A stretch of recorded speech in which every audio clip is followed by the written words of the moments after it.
Lero panyaza voice box olemekezeka akamnepo kaluwa akauza Malawi kunena kuti tikamati boma ndi anthu komanso ife tikakhala pa maudindo osiyanasiyana tizikumbukira kuti paudindopo takhalapo chifukwa chokuti anthu anatikomera mtima ndi kutisankha ifeyo kuti tikhale pa udindo umenewo komanso chipande chikalowa mboma asamayiwale kuti ndi anthu amene adakomera mtima wavotera kuti akhale mboma. Ndeti tikamagwira ntchito za boma kugwira ntchito za maudindo osiyanasiyana tizikumbukira kuti pa udindopotu tikutumikira Amalawi ndipo pawatumikira Malawi tidziwatumikira mowakonda komanso mowapatsa ulemu. Ndeti kalimozi pano panyaza voice box timve kuti chifukwa chani olemekezeka akamnepo kaluwa akulankhula chotere ndipo akamaliza timati musangochoka mutiuze mwachizolowezi maganizo anu in the comment section below pompano panyaza voice box. Good morning. Today is Monday morning, a hot day, but we are there. Amalawi munivese zimene ndikufuna ndinene.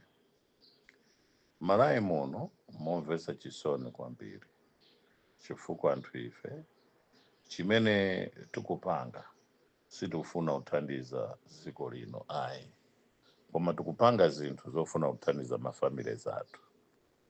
It's unfortunate and it's uncalled for. Ino ndizoona ife ngati Amalawi. Anthu amene amativotera ndi anthu Amalawi. Kuti tikhale ndi mayina ndi anthu Amalawi. Kuti tiziwike pandale ndi anthu Amalawi. Kuti anthu aziwe kuti kukula kamlepo chifukwa cha anthu Amalawi. Kuti anthu aziwe kuti kuli Professor Arthur Peter Mutharika chifukwa cha Amalawi. Kuti anthu anene kuti awanda president chifukwa cha anthu Amalawi. Kuti anthu anene kuti uyu ndi MP chifukwa cha anthu Amalawi. Koma chifukwa cha timayiwala kuti Amalawi amene ativoterawo ifeyo timayesa ngati ife ochenjera iwo opusa. Ndanena zifukwa chani. MCP paiye kasina kawinayi. MCP inalibe capacity to win elections in Malawi muno. Zaoneka ma elections za 2025 kuti MCP singathe kuwina boma paiyeka. Koma anayiwala a MCP kuti ndi anthu andi alliance imene nalipo imene nawinisa. DPP has always won elections on its own. DPP has never relied on people for them to win elections. Koma MCP, for them to be in government from 2020 to 2025, panali anthu oithandizira. Amozi mwa anthu amene anaithandizira nali Dr. Saulos Klaus Chilima. Anagwira ntchito yopya. Anapita ku koti, time manager kuchita challenge to nullify elections. Pamene MCP inapita ku koti kuti tikawerengeso mavoti. Chilima anapitiriza milandu ija, that's why kota nanena kuti phatikizanani kuti iyi ndi ikhale milandu umodzi. Chifukwa kunali koti limene Chilima anapita, kunalinso koti imene Achakwera anapita. Ndanawuza kuti majaji ndife amene tili pano. Bwanyi mphatikizanani mpange one charge. Ndipo sinali charge to nullify elections. Ndeno anawina chifukwa cha anzawo koma anayiwala mpaka mzawo kumupha P. Magazi a Saulos Chilima ndi anthu 8 aja ndamene apasisa kuti today MCP is out of government and it will never be in government again. Forever. Apapa ndiye muziyo. Kufa kumene kunafa Chilima kuja forever. MCP so sikhala mboma forever. Ndeno chifukwa chene ndikunena izi kuti ifeso DPP tisayiwale kuti anthu amene anativotera tiyena kuwalemekeza. Anthu amene anativotera tiyena to respect them kuti 2030 azativotereso. DPP has always won on its own. DPP has always been a champion, being a leader, political leaders on their own, without any alliance to make them win. Ndeno anthu amene mwabwera kuzajoina DPP ngati alliance, mulemekeze a Professor Arthur Peter Mutharika. Musabanene zinthu zimene at the end of the day you're conflicting with a vision ya DPP. Pali chifukwa chimene ndanenera mawu amene wawo. Ndisiye uko. Ene ndadabwa kwambiri. Anthu mmene akuimbira matelefoni sinaziwe kuti m'Malawi muno muli zinthu zonyasa choncho. Mwana wa anzanga kulilongwe abereka nyama aliku ndifuna pamene popo ndibwereza kwambiri ABC Anti-Corruption Bureau anatumidwa to investigate kesi ya sugar. Anakapita kukanengo kapeza ma warehouse full of sugar.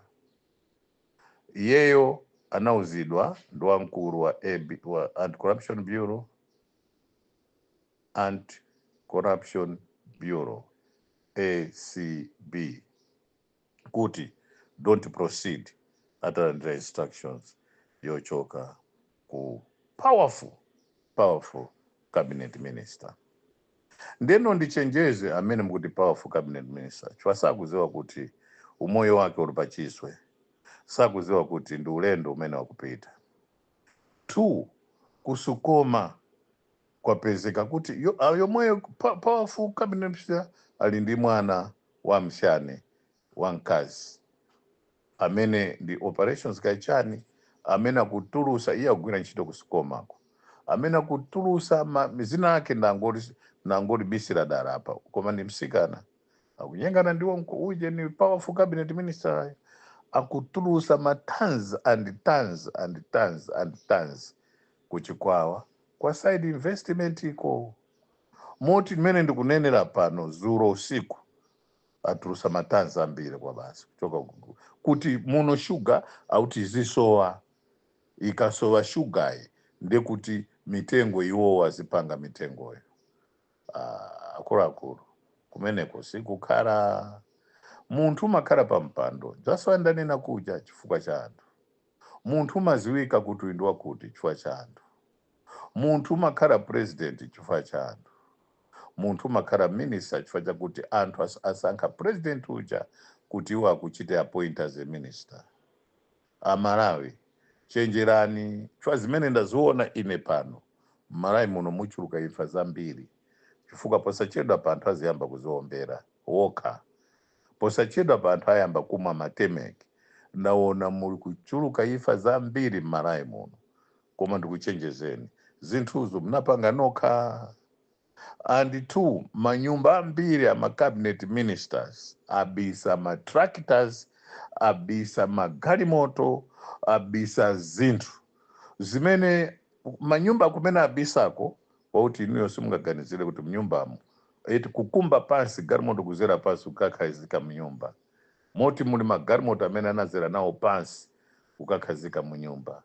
Moti muli zinthu za ma ministries, mipande ya kuma ministries.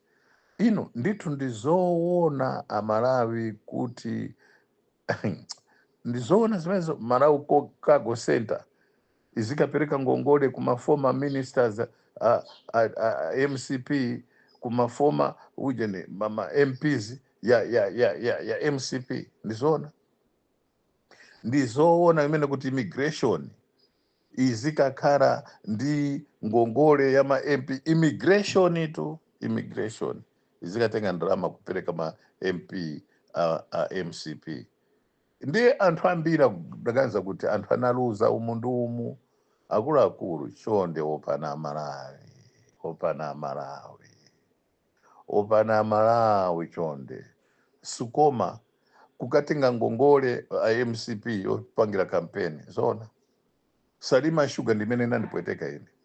Salima Sugar kuguzera mnyamata wina wakuchiweta pali uchi pacha zina chinoso mulira ndi kosamu 600 million kuti akagwese kamlepo karuva nde afoma atone jenoso ena kukapereka chakwawoko azipereka mwa anthu ma 45,000 kuti asavotere kamlepo ayi uje register political parties muonepo kanthu pamenepo chonde chifukwa mwanthu tisakhale above the constitution. We are all below the constitution.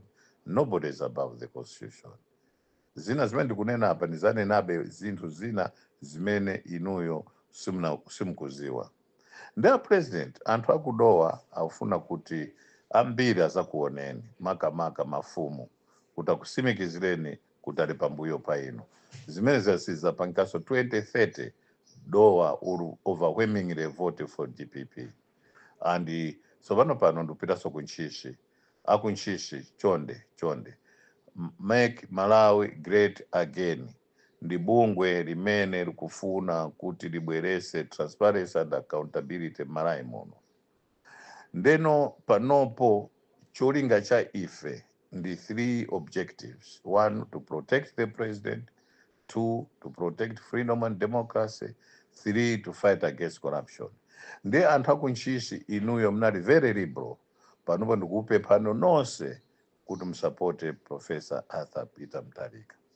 Chifukwa 2030 DPP kuwinaso. Mawu amene ndikukuwuzani pano kaya wina kufuna kaya safune pa 2030 DPP kuwinaso sikuzakhala MCPI. Nde nonse bwerani nonse ngatanzana kusalima onse azisupporta Professor Arthur Peter Mutharika. Deza ndi imene yayamba kale kalanda maripoti kudeza akudeza abwerani ifeyo zonsezo taziwa kuti mukufuna kuti muonane ndi mafumu amdeza munoseno. Inuyo president athu ali wokonzeka kukulandirani chifukwa Malawi there's a big revolution. Make Malawi great again ndi bungwe limene liyesesa kuti President Arthur Peter Mutharika agwire ntchito yake bwino. Ndabwerako kumeneko so ndikubwera ku zipatala.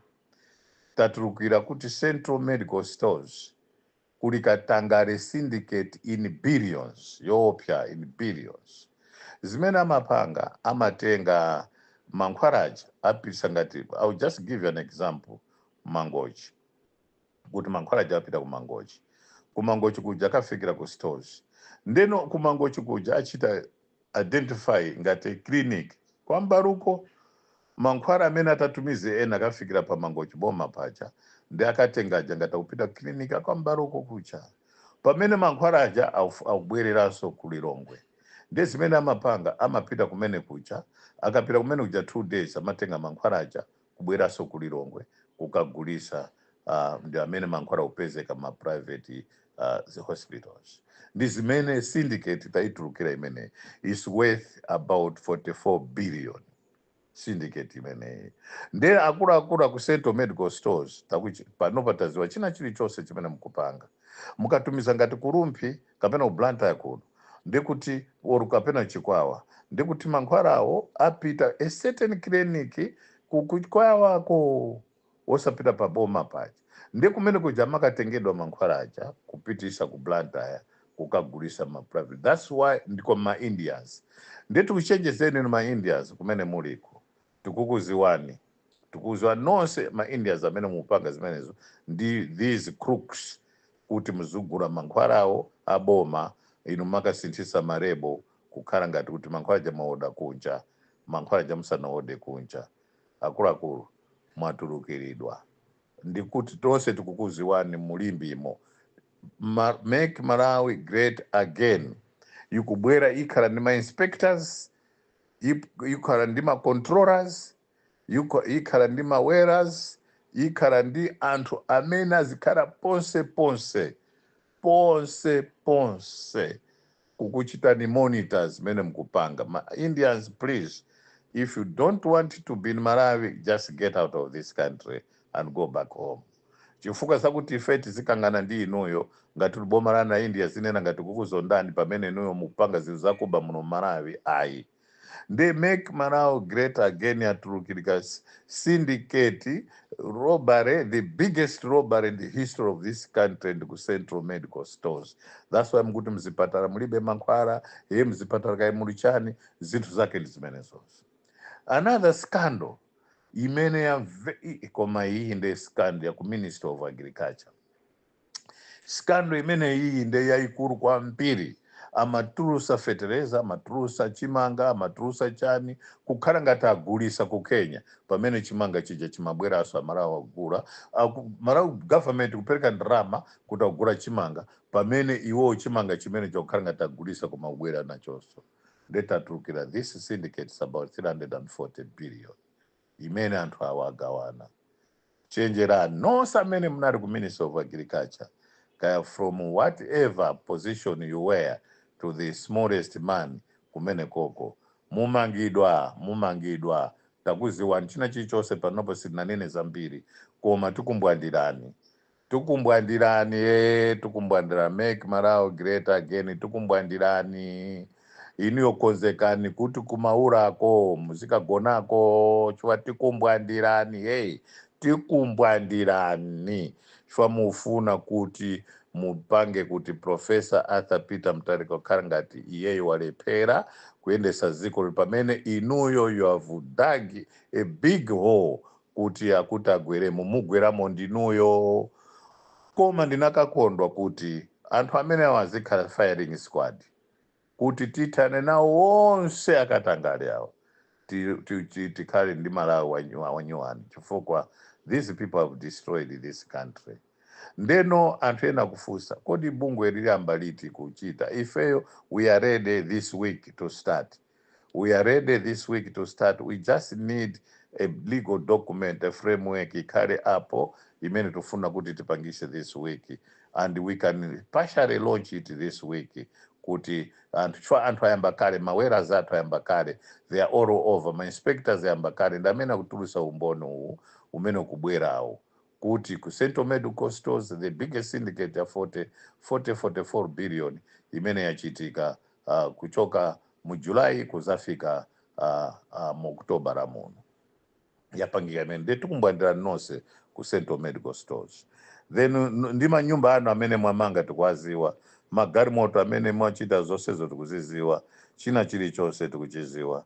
Malawi Electoral Commission takubisirani zinthu zambiri, koma anthu amene mwawinisa ambiriwa, they are not supposed to be in parliament, especially ma MP ya MCP. Mwakhala mukuwawinisa pakatangale, ndiye wonse wachoka mu parliament imwe, chifukwa tiyamba kuulula zimene mnapanga china chilichonse kuti anthu apezeka ku parliament. Ndiyena amene inu simunafune kuti apite ku parliament, zonsezo tiziwika pa mbalambanda kuti inuyo amuziwike, chifukwa ambiri ino muchoke ntchito ku Malawi Electoral Commission iko, musiye kuti kukhale a new Malawi Electoral Commission imene ili for the people of Malawi, was a biased one like the one that is there now. Ndachoka hapo.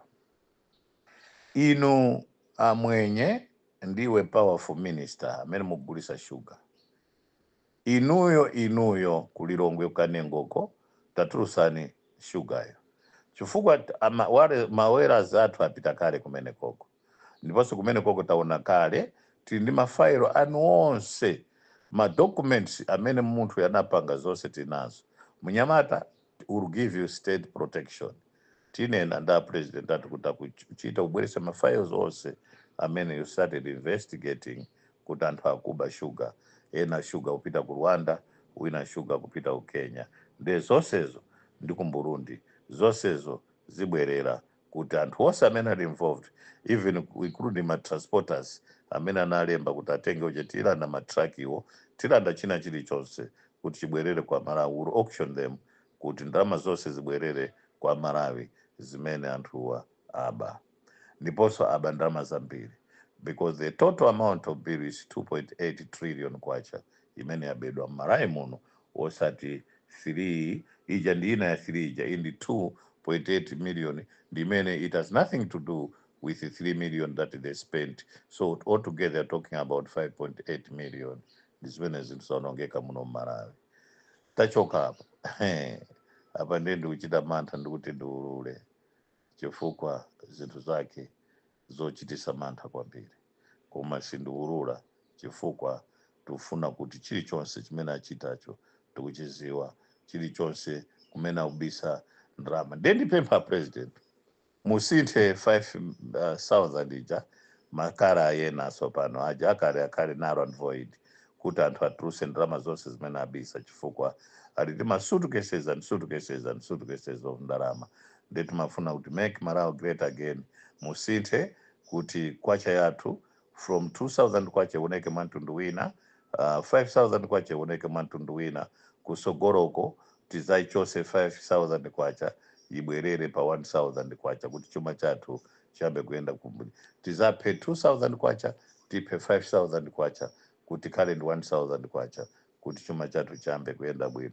Ndi amene mwabisa ndalama zanuzo. Make Malawi great again is a strong appeal to our professor kuti the sooner we do this change of currency the better for us. Tisinthe maonekedwe a ndalama yathu yokuti ma suitcases and suitcases zimene abisa kuti apange kampeni kugwesa boma la Arthur Peter Mutharika zikanike. Ndeno tikupempha pano kuti tasinthani ndalama kuti awa zonse ndalama zimene abisa zikhale mazudi basi, zikhale useless and zimene zipangika as soon as possible.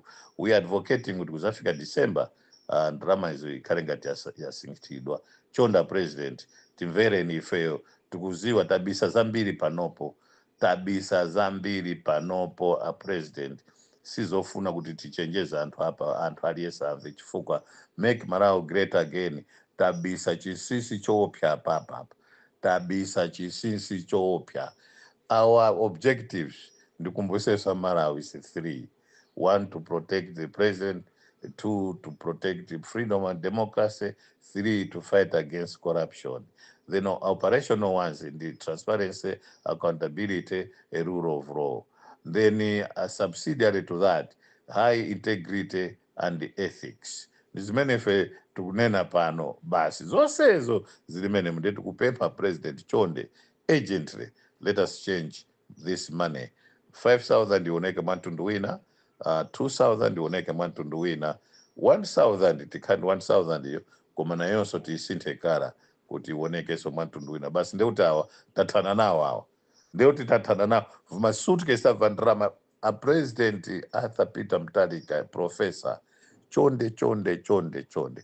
I'm just a drop in the ocean. I'm nobody. I am nobody. I'm nobody. I should repeat this. I am nobody. Kumasta sintani sanga drama so. Kulima suitcases and suitcases and suitcases and suitcases of money. Ma container and habisa drama in containers. Kulima container 5 underground full of money.